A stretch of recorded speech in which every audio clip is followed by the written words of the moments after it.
நிச்சயமாக அது எழுதப்பட்டிருக்கிறது. நீங்கள் திருப்பிக் கொள்வீர்கள் என்றால் மத்தேயு சுவிசேஷ புஸ்தகம் 6வது அதிகாரம். எங்களுக்கு வேண்டிய ஆகாரத்தை இன்று எங்களுக்கு தாரோம். 6:11. இந்த இடத்துல மனநிலையிலே ரொம்ப பிரச்சனையாயிடும்.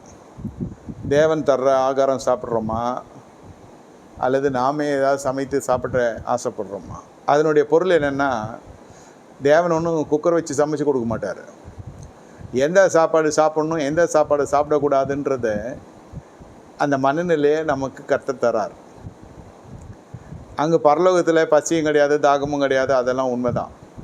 இங்கேயும் அதே தான் நானும் சொல்கிறேன். தயவுசெய்து நீங்கள் கூர்ந்து கவனிங்க. மார்க் 6ல் 3 நாட்கள் 3 இரவுகள் பசியே எடுக்காமல் உட்காந்து கேட்குறாங்கன்னா, அவங்க தண்ணி கூட குடிக்கலன்னு நான் சொல்கிறேன். தண்ணி குடித்தா சிறுநீர் வரும். யாரும் ஏஞ்சி போனதா தெரில. உட்காந்து கேட்குறாங்க. 3 நாள் நித்திரையும் கிடையாது, 3 நாள் சாப்பாடும் கிடையாது. எப்படி இது? யாரும் ஏஞ்சியும் போகல. சாத்தியமா? Congregation created a miracle. நீங்கள் எந்த அற்புதம் நீங்கள் பார்த்தீங்கன்னாலும் நம் பக்கத்தில் கர்த்தர் ஒரு 50% எதிர்பார்க்குறார். எந்த அற்புதத்தை நீங்கள் எடுத்தாலும் வேதத்தில் சரி. பார்வோனோட்டு வந்த தொட்டு தான் செங்கடல் திறந்ததுன்னு நம்ம நினைப்போம். பஸ்காவை ஆசிரியத்தை தொட்டு தான் செங்கடல் திறந்ததுன்னு நான் சொல்கிறேன். சரி, பஸ்காவை ஆசிரியப்பதுக்கு பார்வோனோட்டு வந்தான். இதெல்லாம் ரத்தத்தோடு ரத்தமாய் மாம்சத்தோடு மாம்சமாய் ஒட்டி கொண்டிருக்கிற உறவு முறைகள். இதெல்லாம் வரவே முடியாது. வந்தால் தான் விடுதலை. ஆனால் வந்தாங்க. அதுவே பெரிய அதிசயம். இது கர்த்தர் அவர்கள் செய்த ஒரு பெரிய அதிசயம். இயேசு இடத்துலேருந்து அற்புத அதிசயத்தை எதிர்பார்க்கிறது கோடிக்கணக்கான ஜனங்க. அந்த அதிசயத்துக்கு என்ன செய்கிறீங்கன்னு கேட்டால் தெரியாது. பெருமாளுள்ள ஸ்ரீயை பார்த்தா வீட்டிலேருந்து புறப்படவே முடியாது. 12 ஆண்டு காலம் பாடுபட்டாச்சு. ஆஸ்தியில் பெரும்பாங்க எழுந்தாச்சு. நோயில் நிவாரணம் கிடைக்கல. உங்களுக்கு தெரியும், தொடர்ந்து 12 ஆண்டுகள் போய் கொண்டிருக்கிற சரீரம் எப்படி இருக்கும்னு. குதிரைப்போக்கு, கூட்ட நெரிசல் தெரியும். ஆனாலும் அவள் கடந்து செல்லுகிறாள். பிரயாசம் அதுக்குள்ளும் ஒரு சத்தியம் இருக்குதுன்னு நான் சொல்லியிருக்கேன். அந்த அம்மா வஸ்திரத்தை தான் தொட்டுச்சு. காரணம், ஆசாரியன் தொட்டா ஆசாரியனே தீட்டாயிடுவான். சூதக ஸ்ரீ ஆசிரியனை தொடக்கூடாது. ஆசாரன்னு சேர்ந்து தீட்டாயிடுவான். வஸ்திரத்தை தொட்டா சுகத்தை பெற்றான் இல்லைன்னு சொல்ல. ஆனால் சாக்கு போக்கு சொல்லலை அந்த அம்மா. எனக்கு இத்தனை ஆண்டுகள் இவ்வளோ பிரச்சனை இருக்கு ஆண்டவரே, நீர் வாங்க, நாங்கள் ஹவுஸ் சிட்டி வாங்க, நாங்கள் காணிக்கை கொடுத்துட்றோம், டிரான்ஸ்போர்ட்டுக்கு சீடர்களுக்கு அவன் பிரியாணி போடுறோம்லாம் சொல்ல. கேள்விப்பட்ட உடனே முயற்சி பண்ணுகிறாள், எழும்புகிறா, புறப்பட்டு போகிறாள். சில இடங்களில் இயேசுவே புறப்பட்டு போகிறார். சில இடங்களில் ஜனங்களே ஏதோ ஒரு செய்கை, ஒரு அற்புதத்துக்கு பின்னால் ஏதோ ஒரு கிரியை இருக்கிறது. இப்பொழுது இந்த ஆவிக்குரிய வாழ்க்கையில் ஆலயத்துக்குள்ளே வாழ்கிறதில்ல ஆவிக்குரிய வாழ்க்கை. வெளியில் நீங்கள் வாழணும் ஆவிக்குரிய வாழ்க்கை. ஆலயத்தில் அதை கற்றறிகிற இடம் தான் ஆவிக்குரிய சத்தியங்களை கற்றறிகிற இடம் தான் ஆலயம். அது ராஜ்யத்தின் சுவிசேஷத்தை நீங்கள் தெரிந்து கொள்ள வேண்டும். இந்த அன்றன்றுள்ள அப்பத்தை ஆகாரத்தை எங்களுக்கு தாரும் என்று சொல்லுகிற பொழுது நாம் என்ன வேண்டும் என்று கர்த்தர் சாப்பிட வேண்டும் என்று கர்த்தர் அறிந்திருக்கிறார். ஒன்று தெரிந்து கொள்ளுங்கள், நாம் விரும்பினதெல்லாம் சாப்பிடுகிற பொழுது நாம் விரும்பாதது தட்டி கழிக்கப்படுகிறது. ஒரு காலகட்டம் வருகிறது, விரும்புகிறது எல்லாம் மருத்துவ உலகம் நம்ம இடத்துலேருந்து வசூல் பண்ணி விடுகிறது. அதாவது நிர்பந்திக்கிறது, இதெல்லாம் சாப்பிடவே கூடாது. அப்போ எதெல்லாம் நம்ம விரும்பாதவைகளெல்லாம் ஒதுக்கி வைத்தோம் பாருங்கள் வாழ்நாளில், அதெல்லாம் கட்டாயமாக உட்கொள்ளப்பட வேண்டிய சூழ்நிலை வருகிறது. அப்படி அதற்கு ஒத்த விதத்தில் வேம்பாய் பார்த்தது எல்லாம் மருந்தாய் உள்ளே போகிறது. எந்த பதார்த்தம் பிடிக்கல, பாவக்காய் பிடிக்கலையா, பாவக்காய் சாப்பிடணுமா டாக்டர். அதுக்கேற்ற ஒரு நோய் உள்ளே இருக்கும். பாவக்காய் வாழ்க்கையில் பார்த்து கூட இருக்க மாட்டாங்க. நிறைய பேர் தட்டில் பார்த்துருக்க மாட்டாங்க. இதுதான் விஷயம். அதுபோல் தான் சில உறவுகளும். எதை நம்ம வேணான்றோமோ அது வீட்டு வாசல் நம்ம போய் நிற்கிற அளவுக்கு ஆகிடும். அதனால தான் மனசுக்குள்ளே எந்த விதமான கசப்பும் வைத்துக்கொள்ளாதிருங்கன்னு சொல்கிறது. அந்த பிரச்சனையில் எல்லா பிரச்சனைக்கும் ஒரு தீர்வு இருக்கிறது. எங்கள் ஆகாரத்தை, கர்த்தர் கொடுக்குற ஆகாரத்தை சாப்பிடுகிற பொழுது மட்டும்தான் கடனுக்கு நீங்கள் விலைக்கு இருப்பீங்க. உங்களுக்கு கடனாளிகள் இருப்பாங்க. நீங்கள் கடன்காரனா யாருக்கும் இருக்க மாட்டீங்க. இந்த உணவு அவ்வளோ பெரிய இடத்தை வகிக்கிறதா? ஆமாம். கர்த்தர் எதை உங்கள் கருத்தில் திடப்படுத்துகிறாரோ நல்லா உங்கள் மனசாட்சிக்கே தெரியும். எதை சாப்பிடலாம், எதை சாப்பிடக்கூடாது. விரும்பி விரும்பி விரும்பி சாப்பிட்றது கடைசியில் வெறியாய் போய்விடும். வெறி கொண்டு சாப்பிட்ற அளவுக்கு ஆகிடும். அந்த பதார்த்தம் இல்லைன்னா சாப்பிட முடியாது. சில சமயத்தில் பிடித்த பதார்த்தம் பக்கத்தில் வச்சு சாப்பிடாம இருந்து பாருங்களேன். உங்களுக்கு பிடித்த ஒரு உணவு பக்கத்தில் வச்சுட்டு நீங்கள் சாப்பிடாம இருந்து பாருங்கள். எல்லாத்துலையும் நீங்கள் ஜெயிச்சு வந்தால் கூட இந்த பிரியாணின்னு வரப்போ நம்ம ஆட்களுக்கு ஒரு இடம் இருக்கும். ஒரு ஸ்பூனாவது போட்டால் தான் அது இன்னும் நம்மளுக்கு வந்து பயிற்சிக்குள்ளே வரணுன்றதுக்காக நான் இதை சொல்கிறேன். தப்பு இல்லை. என் வயிறு என் வாய் நான் சாப்பிட்றேன்னாக்கா அது விஷயம் வேறு. அது ராஜ்யம் கிடையாது, அது பூஜ்யம். இது ராஜ்யத்துக்குரிய சுவிசேஷம். அவங்களுக்கு தெரியணும், வாழ்க்கையில் சகஜ ஜனங்களை போல் நம்ம வாழ்கிறத விட இதே ட்ரெஸ்ஸு தான், ட்ரெஸ்ஸில் மாற்றி ஒன்றும் வரப்போகிறதில்ல. இந்த ஆகாரம் என்பது எப்படி, இந்த ஆகாரம் என்பது எப்படி கர்த்தர் கொடுக்கிறார். எதை நீங்கள் விரும்புகிறீர்களோ அதை விட்டு, எதை விரும்பவில்லையோ அதை உட்கொள்ள பழகுங்க. அல்லது விரும்பின பதார்த்தம் இருந்தால் அதை வேணாமன்னு மனசுக்கு நீங்கள் ஒரு பயிற்சி கொடுத்து பாருங்கள். ரொம்ப சக்கரை போட்டு காலைல காஃபி கொடுத்தீங்களா, 2 நாள் காஃபி கட் பண்ணி பாருங்கள். சில பேர் சொல்லலாம் தலையை வெடிச்சிடும். வச்சு குடிக்காமல் இருந்து பாரு வெடிக்குதா இல்லையான்னு. தலையெல்லாம் வெடிக்காது, கொஞ்சம் திருந்தோம் மனசு. இது உணவில் ஆரம்பித்தால் உங்களுக்கு ஒரு பயிற்சி, அந்த நித்திரை உங்களுக்கு கொஞ்சம் குறைவாக இருக்கும். குறைவாக இருக்குன்னா ஆரோக்கியமான நித்திரை, ஆரோக்கியத்துக்கு ஏற்ற நித்திரை இருக்கும், அசௌகரியமான நித்திரை இருக்காது. அப்போது அதிகாலையிலே காலைதோறும் கர்த்தர் தட்டி எழுப்புகிறார் இருப்பார். எல்லாம் ஒன்றோடு இணைக்கப்பட்டவைகள். அதிகாலையில் எழுப்ப முடியலன்னா நைட்டு முட்டை சாப்பிட்டா எழுந்துக்க முடியாது. காலைதோறும் கர்த்தருக்கு தட்டி எழுப்புறார். அந்த உணவு பிரியர்களை, போஜன பிரியத்தை கர்த்தர் ரொம்ப வெறுக்கிறார். ரோமர் 14:1 வாசிக்கிறோம், புசிக்கிறவன் கர்த்தருக்குன்னு புசிக்கிறான், புசியாதவன் கர்த்தருக்குன்னு புசியாதிருக்கிறான். இவன் அவனை அற்பமாக எண்ணாதிருப்பாயாக, அவன் இவனை அற்பமாக எண்ணாதிருப்பானாகன்னு சொல்லப்பட்டது. காரணம், இந்த வெஜ்ஜுக்கும் நான்வெஜ்ஜுக்கும் சண்டை வந்துடும். இப்போ மாதிரி தான் அப்போது நல்லா சாப்பிட்டேன்ட்டு விட்டுட்டான், நோய் வாய்ப்பட்டுனா உடனே பார்க்குறவன் யார் சாப்பிட்டாலும் அவனை பார்த்தா ஒரு மாதிரி மிருகத்தை போல பார்ப்பான். பேசுகிற டாக்கும் அப்படி தான் இருக்கும். ஒரு காலத்தில் நல்லா அடித்து புசித்த மனுஷன் ஏதோ இன்று முதல்ல சேர்த்து சாப்பிட்டதுனாலே என்னன்னு தெரியல, இப்போ இந்த மாதிரி ஒரு பிரச்சனை மாட்டியாச்சு.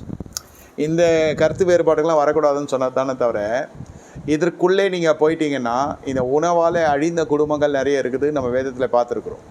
ஆனால் இனி டேட்டுக்கு பார்த்தீங்கன்னாக்கா சுகர் இருக்குதுன்னு தெரியும், எது சாப்பிடக்கூடாதோ அதை விரும்பி சாப்பிடுவாங்க, திருடி சாப்பிடுவாங்க. பெரிய வயது கொண்டவர்கள் கூட சொல்கிறேன், பெரிய ஊழியக்காரர்கள் வரைக்கும் நான் சொல்கிறேன். நான் கண்ணாரே பார்த்துருக்கேன். திருடுன்னா எப்படி, மாம்பழம் திருடி சாப்பிடுவாங்க, மறைவாக சாப்பிடுவாங்க, இல்லை வெளில போய் என்ன சாப்பிட்டாத வந்துடுவாங்க. அந்த உணவு என்பது மட்டுமல்ல, அது பல இடங்களில் அதை நீங்கள் கண்ட்ரோல்குள்ளே கொண்டு வந்துட்டீங்கன்னா உங்கள் வாழ்க்கையில் பொருளாதாரம் இயேசு நாமத்தில் நீங்கள் எல்லாருக்கும் கொடுக்குற நிலைக்கு வந்துடுவீங்க. உணவை ஜெயித்தவன், பசியை ஜெயித்தவன், உணவு பசி உணவு ரெண்டுத்தையும் ஜெயித்தவன். இது ரெண்டுத்தையும் காரணம் காமிச்சு நிறைய தவறுகள் உலகத்தில் நடந்து கொண்டிருக்கிறது. என் சூழ்நிலை, என் சந்தர்ப்பம், நான் எப்படி சாப்பிடுவது, எப்படி வாழ்வது. ராஜ்யத்தின் சுவிசேஷம் என்ன? ஆகாயத்து பறவைகளை பாருங்கள், அது விதைக்கிறதும் இல்லை, அது அறுக்கிறதும் இல்லை, பரமபிதா அதை போஷிக்கிறார். என்ன, காட்டு புஷ்பங்களை பாருங்கள், அவைகளுக்கு கர்த்தர் உடுத்து வைக்கிறார். அடிப்படைகளுக்கு தானே இன்றைக்கி எவ்வளோ பிரச்சனைகள் வருகிறது. அந்த அடிப்படைக்குள்ளே ஆடம்பரம் தேவையா என்ற ஒரு கேள்விக்குறி. அதாவது நமக்கு பிடித்தமான காரியங்களெல்லாம் செய்ய ஆரம்பிக்கிறது முதல் பழக்கம் இந்த உணவு பழக்கம். நம்ம விரும்பினதை சாப்பிடுவோம், நமக்கு எது ஏற்றுக்கொள்கிறதோ உடம்பு அது சாப்பிட மாட்டோம். இதனால் நம்முடைய உள்ளான அவயங்களும் கஷ்டப்பட்டு அது செயல்படும். ரெண்டாவது, நம்ம சுற்றி இருக்கிறவனும் அதிகமாக கஷ்டப்படுவோம். எல்லாத்துக்கும் மேலே நம்ம பெரிய கதாநாயகன் போல் எல்லாருடைய கவனம் நம்ம மேலே வர அளவுக்கு நம்மளை இந்த இடத்துக்கு கொண்டு போய் நிறுத்திடும். அது ஒன்று மருத்துவமனையில் நிறுத்தும், இல்லை படுக்கையில் கடத்திடும், இல்லைன்னா கடைசியில் போட்டியில் நாட்களுக்கு முன்னே போகிறவனும் இருக்கிறான், இல்லை நாட்கள் வரைக்கும் ரொம்ப கஷ்டப்பட்டு வாழ்கிறவங்களும் இருக்கிறாங்க. சாப்பிடாமல் கஷ்டப்படுறவங்க வேறு குரூப்பு, சாப்பிட்டே கஷ்டப்பட்டு வாழ்கிறவங்களாம் இருக்காங்க. எதிர்மறையாகவே போகும் மனுஷனுடைய விருப்பம்லாம். விரும்பி வாழ்கிறவன் அவன் விரும்பி வாழ்வான். நீங்கள் விரும்பி விரும்பி விரும்பி எதை செய்கிறீர்களோ அதில் பல இடர்களை நீங்கள் சந்திக்க வேண்டியதாக இருக்கும். You should balance your mind. உங்கள் மனதை நீங்கள் ஸ்திரப்படுத்தணும், சீர்படுத்தணும். வாழ்க்கையில் செட்டில் ஆகலை முதல் மைண்டை பேலன்ஸ் பண்ண தெரியாது. அதை சின்னத்துக்கெல்லாம் நாங்கள் தூக்குதுன்றாங்க இல்லையா, ரொம்ப பலவீனமாக இருக்கான் உணவு விஷயத்தில். இதை நீங்கள் சரி பண்ணிங்கனாக்கா உங்களுக்கு கடனாளிகள் வந்துடுறாங்கனாக்கா கடன் நீங்கள் கொடுத்துருப்பீங்க.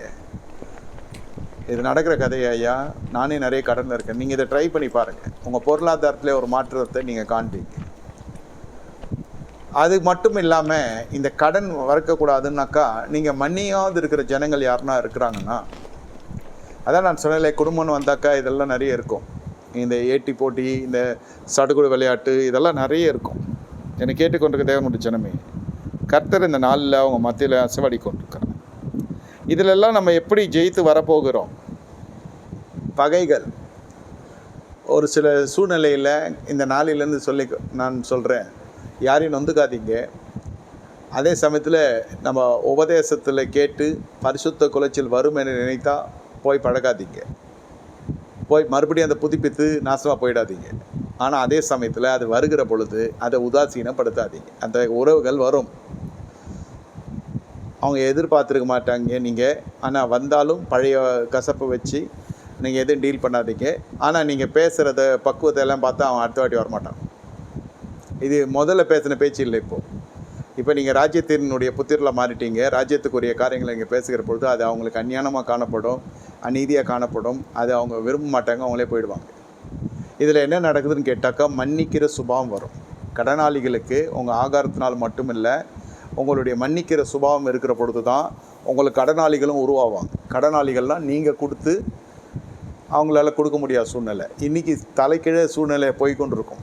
காரணம், உணவு நம்முடைய கட்டுப்பாட்டில் இருக்கிறது. மனம் விரும்புகிறதை மனமே செயல்படுகிறது.